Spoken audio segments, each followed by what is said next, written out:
Praise the lord అందరికీ ఎలా ఉన్నారు? మన ఫ్యామిలీలో కానీ, పర్సనల్‌గా కానీ ఇప్పటి వరకు ఎన్నో ప్రాబ్లమ్స్‌ని మనం ఫేస్ చేశాము, చేస్తున్నాము, చేయబోతున్నాం. ఎందుకంటే ప్రాబ్లమ్స్ అనేవి వస్తూ ఉంటాయి. అవి ఎక్కడికి పోవు.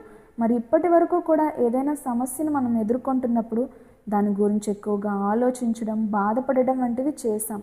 అయితే ఈ 2026లో మనము డిఫరెంట్‌గా ట్రై చేద్దాం.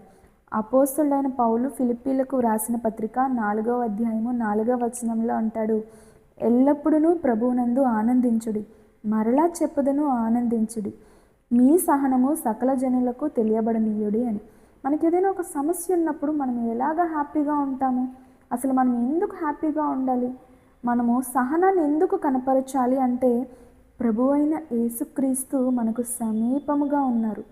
కాబట్టి మనము దేనిని గురించి చింతించక్కర్లేదు. కానీ మనము ప్రతి విషయంలోనూ దేవునికి ప్రార్థన విజ్ఞాపనల చేత కృతజ్ఞతాపూర్వకముగా మన విన్నపాలను ఆయనకు తెలియచేయాలి.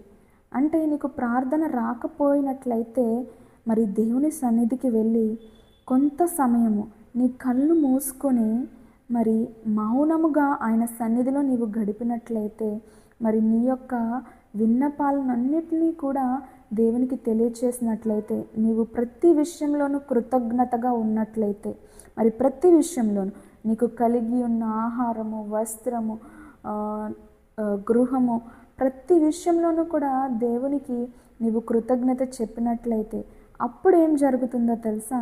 మరి దేవుని యొక్క సమాధానము, సమస్త జ్ఞానమునకు మించిన దేవుని యొక్క సమాధానము ప్రభువైన యేసుక్రీస్తు వలన మన హృదయాలకు, మన ఆలోచనలకు కావలి ఉంటుందని దేవుడు మనకి వాగ్దానం చేశాడు.